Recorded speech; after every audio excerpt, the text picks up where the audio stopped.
ಅರ್ಧಾಂಬರ ಸಾಂಬಾರ್ ಹೆಸರೇ ಹೇಳುತ್ತೆ ಇದೊಂದು ಡಿಫ್ರೆಂಟ್ ಆಗಿರೋ ಸಾಂಬಾರ್ ಅಂತ. ತುಪ್ಪ ಮತ್ತು ಹಪ್ಳದ ಜೊತೆ ಅಂತೂ ತುಂಬಾ ಚೆನ್ನಾಗಿರುತ್ತೆ. ನಾನಿಲ್ಲಿ ರಾಜಮುಂಡಿ ರೈಸ್ ಯೂಸ್ ಮಾಡ್ತಾ ಇದ್ದೀನಿ, ಯಾಕಂದರೆ ವೈಟ್ ರೈಸ್ಗಿಂತ ರಾಜಮುಂಡಿ ರೈಸ್ ಸ್ವಲ್ಪ ಹೆಲ್ದಿ ಅಂತ. ಟ್ರೈ ಮಾಡಿ, ಇಷ್ಟಪಡ್ತೀರಾ. ಈ ಸಾಂಬಾರ್ ಮಾಡೋದಕ್ಕೆ 2 ಈರುಳ್ಳಿ ಬೇಕಾಗುತ್ತೆ, ಮೀಡಿಯಮಾಗಿ ಕಟ್ ಮಾಡ್ಕೊಳ್ಳಿ. 3 ಟೊಮ್ಯಾಟೊ, ಇದನ್ನು ಮೀಡಿಯಮಾಗಿ ಕಟ್ ಮಾಡ್ಕೊಳ್ಳಿ. ಬೆಳ್ಳುಳ್ಳಿ 1 ಗಡ್ಡೆಯಷ್ಟು, 4 ರಿಂದ 5 ಮೆಣಸಿನ್ಕಾಯಿ, 1 ಕಪ್ಪಷ್ಟು ನೆನೆಸಿ ಮೊಳಕೆ ಕಟ್ಟಿರೋ ಹುರುಳಿಕಾಳು, ತೊಗರಿಬೇಳೆ 3/4 ಕಪ್ಪು, 1 ಕುಕ್ಕರ್ನಲ್ಲಿ ನೆನೆಸಿರೋ ಹುರುಳಿಕಾಳು, ತೊಳೆದಿಟ್ಕೊಂಡಿರೋ ತೊಗರಿಬೇಳೆ,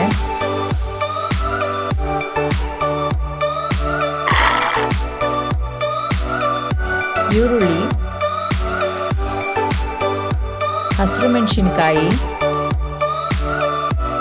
ಬೆಳ್ಳುಳ್ಳಿ, ಟೊಮ್ಯಾಟೊ,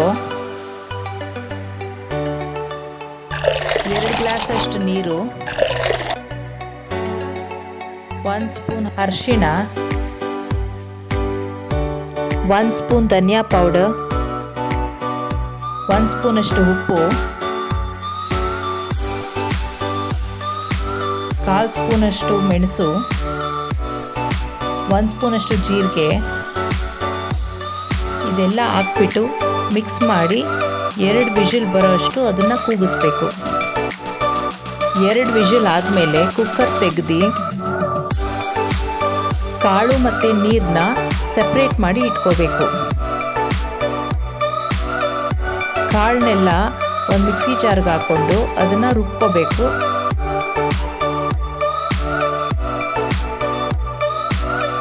ಸ್ವಲ್ಪ ಕಾಯಿ ಹಾಕ್ಕೊಳ್ಳಿ, ಅದು ಆಪ್ಷನಲ್, ಬೇಕಂದರೆ ಹಾಕ್ಕೊಬೋದು, ಇಲ್ಲ ಅಂದರೂ ಪರವಾಗಿಲ್ಲ. ಈಗ ಅದನ್ನು ತರಿಯಾಗಿ ರುಬ್ಕೋಬೇಕು. ಸ್ವಲ್ಪ ಕೊತ್ತಂಬರಿ ಸೊಪ್ಪು ಹಾಕ್ಕೊಂಡು ತಿರ್ಗಾ ರುಬ್ಕೊಳ್ಳಿ. ಈಗಲೂ ಒಂದು ಸ್ವಲ್ಪ ತರಿಯಾಗಿ ರುಬ್ಕೊಳ್ಳಿ. ಇವಾಗ ಸಪ್ರೇಟ್ ಮಾಡಿದ್ವಲ್ಲ ನೀರು, ಅದರೊಳಗಡೆಗೆ ಗ್ರೈಂಡ್ ಮಾಡಿರೋದನ್ನೆಲ್ಲ ಮಿಕ್ಸ್ ಮಾಡ್ಕೊಳ್ಳಿ. ಬೇಕು ಅನ್ಸಿದ್ರೆ ಇನ್ನೊಂದು ಸ್ವಲ್ಪ ನೀರು ಹಾಕ್ಕೊಳ್ಳಿ. ಈ ಸಾಂಬಾರನ್ನ ಅರ್ಧಾಂಬರ ಅಂತ ಏನಕ್ಕೆ ಹೇಳ್ತಾರೆ ಅಂದರೆ, ಹುರುಳಿಕಾಳು ಮತ್ತು ತೊಗರಿಬೇಳೆನ ಆಲ್ಮೋಸ್ಟ್ ಸಮ ಪ್ರಮಾಣದಲ್ಲಿ ಯೂಸ್ ಮಾಡ್ತೀವಿ, ಅದರಿಂದ ಇದು ಅರ್ಧಾಂಬರ ಅಂತ ಇದಕ್ಕೆ ಹೆಸರು ಬಂದಿದೆ. ಮಿಕ್ಸ್ ಮಾಡಿದ್ಮೇಲೆ ಸಾರನ್ನ ಕುದಿಯೋಕ್ಕಿಡಿ, ಚೆನ್ನಾಗಿ ಕುದಿಬೇಕು. ಒಂದು ಕುದಿ ಬಂದಮೇಲೆ ಅದಕ್ಕೆ ಒಗ್ಗರಣೆ ಹಾಕ್ಕೊಳ್ಳೋದಕ್ಕೆ ಏನೇನು ಬೇಕೋ ಅದನ್ನು ರೆಡಿ ಮಾಡ್ಕೊಳ್ಳೋಣ. ಒಗ್ಗರಣೆಗೆ ಸಾಸಿವೆ, ಜೀರಿಗೆ, ಕರ್ಬೇವಿನ ಸೊಪ್ಪು, ಕೆಂಪು ಮೆಣಸಿನ್ಕಾಯಿ ಮತ್ತು ಒಂದು ಸ್ವಲ್ಪ ಬೆಳ್ಳುಳ್ಳಿನ ಜಜ್ಜಿಟ್ಕೊಬೇಕು. ಎಣ್ಣೆಗೆ ಇದೆಲ್ಲ ವಸ್ತುನ ಹಾಕಿ ಚೆನ್ನಾಗಿ ಕಾದ್ಮೇಲೆ ಅದನ್ನು ಸಾಂಬಾರು ಒಳಗಡೆಗೆ ಮಿಕ್ಸ್ ಮಾಡಬೇಕು. ನೋಡಿ ಎಷ್ಟು ಚೆನ್ನಾಗಿ ಕಾಣಿಸ್ತಾ ಇದೆ ಅಲ್ಲ. ತುಂಬಾ ರುಚಿಯಾಗಿರುತ್ತೆ ಮತ್ತು ತುಂಬ ಲೈಟ್ ಸಾಂಬಾರು ಇದು.